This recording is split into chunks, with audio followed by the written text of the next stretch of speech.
Stand Beach. An hour before low tide. Go and see the tide's been hiding down in beautiful St Mary's today.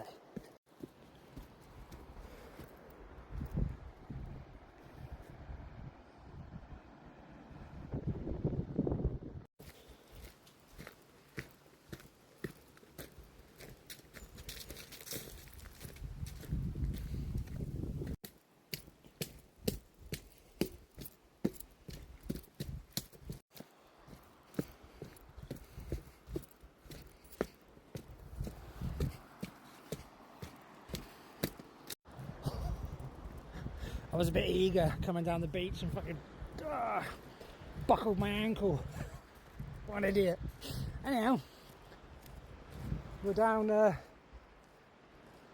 St Mary's, an hour before low tide. We might even be able to get some, razor clams.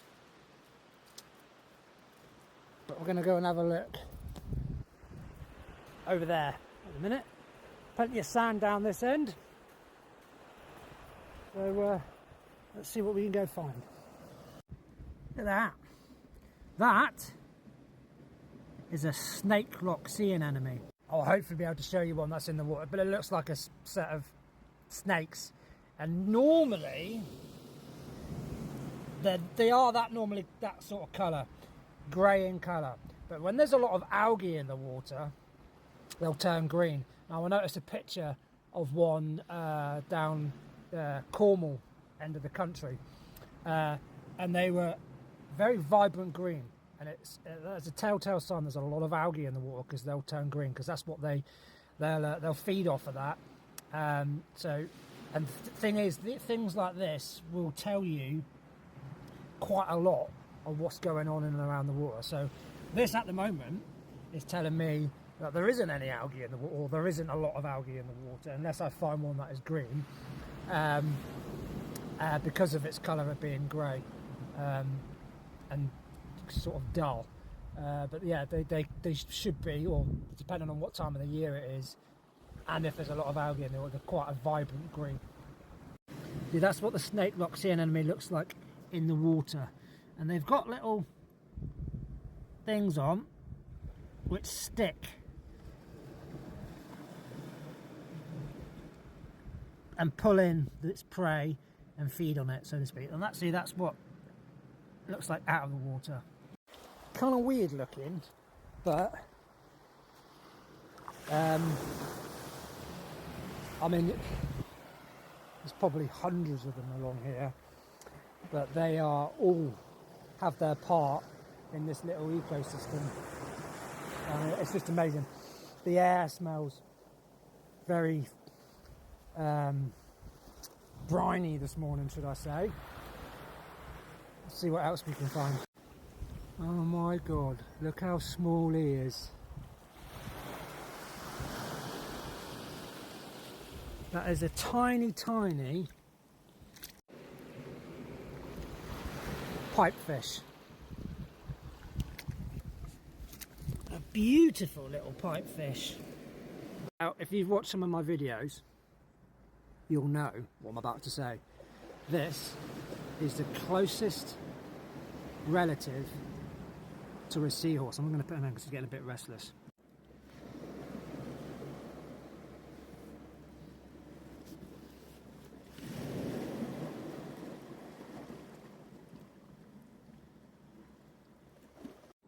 Look at that! Look at that little boy! Eee! Go on, mate!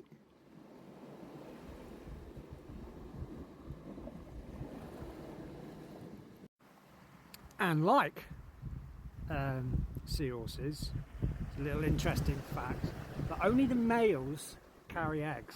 The male that carries the eggs fertilizes them and then looks after the brood of eggs, which attaches to its belly. Sometimes, if you've seen my videos, I found pipefish with the fish with the eggs attached on them. But yeah, pretty cool. If you manage to find one, you'll know that is, because I doubt, I'm sure there's seahorses that live in here somewhere, but I found no evidence of yet, other than the pipefish. That would be quite something if I managed to find a seahorse down at St Mary's Bay. I'd be quite happy about that. Now you do get some of these around these. You know it? Yes, it is a velvet crab. A velvet crab, and you can always tell it's a velvet crab. How? Because it's got this velvety texture on its back. Also quite distinctive back legs, because they're also known as swimmer crabs, and they use those back legs as paddles to swim. But they're also identifiable by their extremely red eyes. These velvet crabs, extremely feisty and won't hesitate to put their claws up and nip you, and they have got quite a nasty pinch, so watch out for these. And you can notice how I'm holding it, right? That is the best way to hold a crab, is on its back like that. Don't ever try and grab it from the top and the bottom underneath. I've seen people saying, oh yeah, you should grab them underneath. That's totally the wrong way. If you want to get pinched, that's the way to grab a crab. This is the correct way, really, to grab a crab, because if you do grab it from underneath as well, and it goes to pinch you, because these ones will reach round underneath its belly and pinch you. You pinch it, you let go of it, you drop it on the floor from a height, it cracks its shell, it'll bleed to death. That's not what we want, do we? I'm just going to put him back in there.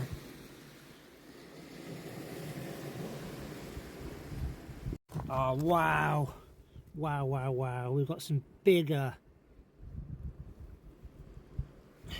These are a type of starfish. These starfish are what I call, or what we call, creepers, for the fact that they're doing exactly that. They creep. Now, I think there are over 2,500 different types of starfish, this being one. They're called brittle stars as well, because they're very delicate, and you can break their legs by accident. But they've got like a little mouth on the bottom.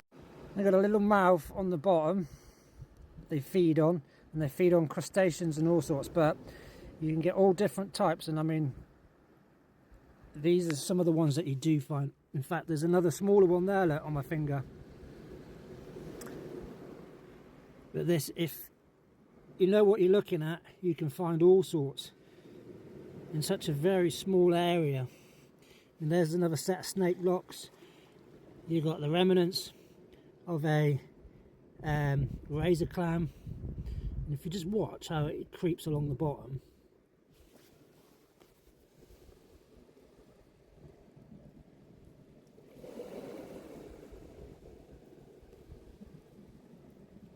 pretty cool, eh? Here's a bigger one, a bigger version of the velvet crab. Little dude! This is a squat lobster, and has his tail tucked underneath. Now his claws are not really strong enough to pinch, or haven't got the strength in its claws to pinch, so they won't really hurt. They'll grip on, but they won't pinch. Ooh.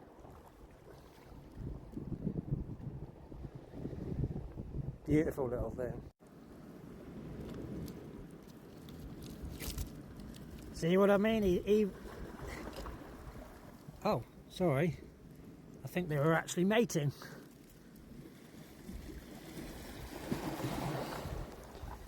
But he's a nasty looking bastard, isn't he?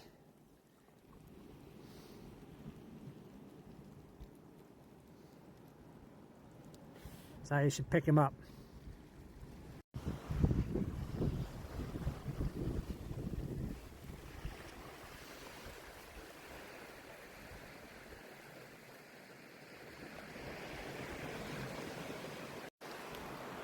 These are sand masons, the same sort of worm that build those honeycomb wreaths on rocks, which I'll show you in a minute. It's mad to think now, at the bottom of the tide, I'm actually walking across the seabed. I've come down the other end of the beach. Oh, a gap there. I'm going to have to try and jump it. Hang on. Oh, yay! Currently now, where I'm stood, would be completely underwater, and you get all stuff like this stand up quite high.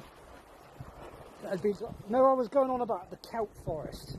Well, this is it, where it's all flumped over. When the tide comes back in, that'll be stood up a good 5-6 foot high. And all of this would be like a little kelp forest, little sea forest, where especially the seals, all sorts of other little fish and all that can hide out and swim in and out, all the bits of kelp and everything else.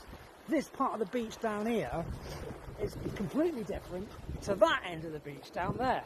When it comes to, well, you say, got the kelp and all of this as well, look. This long seaweed that comes up off the rocks, all that stands up in the water, and it's like I said, it's a whole different world when the tide's in. And just think now, like the tide's up there, or the tide comes up over these rocks. It's just mad how you can come down here and just stand and be like, for the next 6 to 8 hours, would have been completely underwater and walking through the little kelp forest. Pretty cool, really. Just noticed as well, this, it's called Seathon, actually starts off as one of these little things here. I'll show you. I told you I'd go down and I'd find something that I don't normally find. A little pout. Beautiful. Same family as the cod, because he's got a little beard somewhere, we can't really see it. Same family as the cod. Beautiful white flaky meat. Good substitute for pout, but they normally go as bait. But they are very tasty. And a beautiful, beautiful specimen of a pout. I just seen him swimming around in there. And I was like, hey, right, there you go. That's something you don't see every day. A little pouting. Right, let's chuck him back.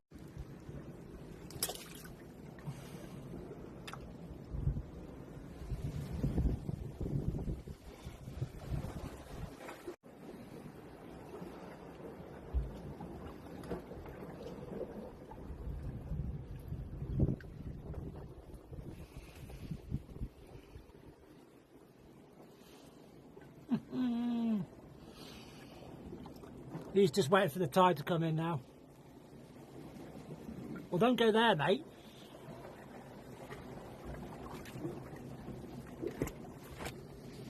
You need to get back in the deep water. There you go. Off he goes. Lovely. And see, just in there is the brown crab. That pout still swimming around in there somewhere. I think he's gone down the other end. Another bit of creeper. Getting back in there. Also, you have got another 2 velvet crabs tucked away in there. And also, if you can see, right, there's these little worms. They are sludge worms, and they only feed on sewage or pollution. Oh wow, look, got a little worm there, and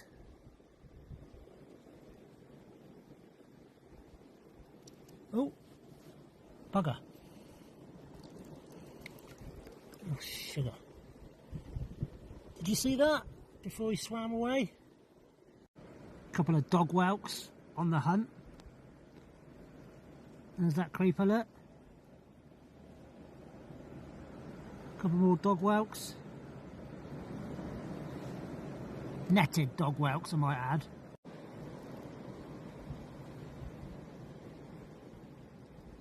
What the hell that is? Some type of long worm, but it's got a big bag on the end of it.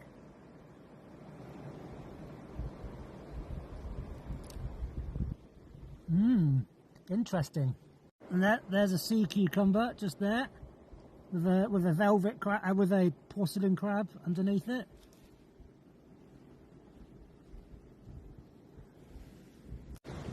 And there is one thing that you cannot get away from, especially down here, is the amount of plastic in the sea.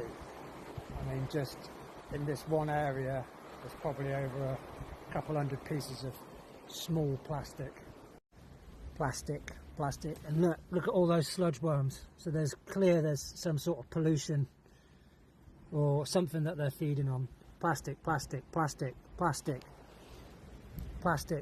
debris.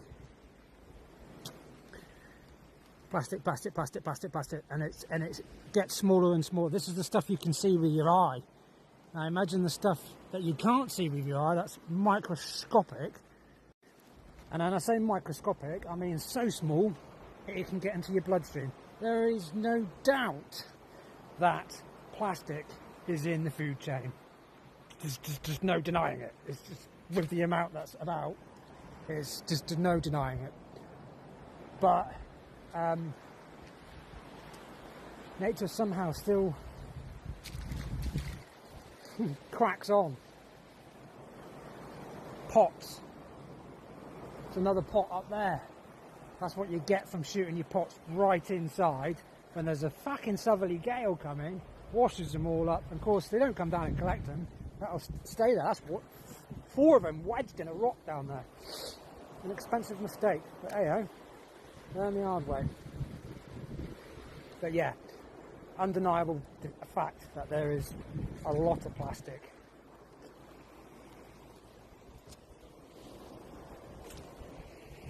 In the ocean that gets washed up. I mean, that there, I'm going to put a couple of bits in my pocket just for the fact that I pick them up, but not this, see? Mad. Now, there is a lot of sludge worm here. Velvet crab. You can smell it as well, actually. Where are you off to, buddy? Where you going, mate? You going to stay there? I'm going to put your roof back on in a sec. But you can smell it. You can smell the pollution. That'll probably be, I mean, there's loads of sludge worm along here. That'll probably be the overflow pipe from Sharkham Point. Jesus Christ, I've not seen that much sludge worm before. Fucking loads.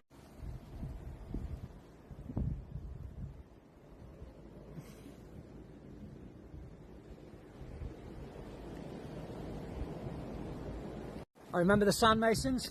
This is the honeycomb worm, same sort of worm that builds these little reefs out of tiny particles of sand. Each bit is an individual grain of sand of some sort, and they build reefs like that across the rocks. Very delicate. See them all there? Worms live in all of these, and they make little reefs, little honeycomb reefs.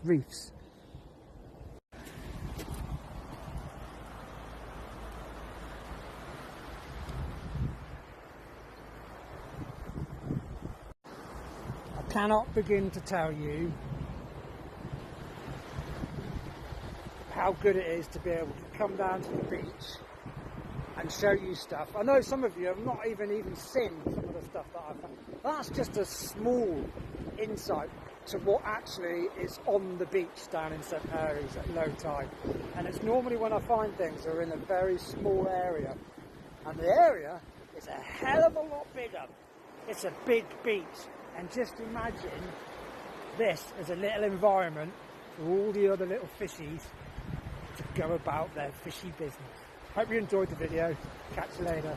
Cheers and gone.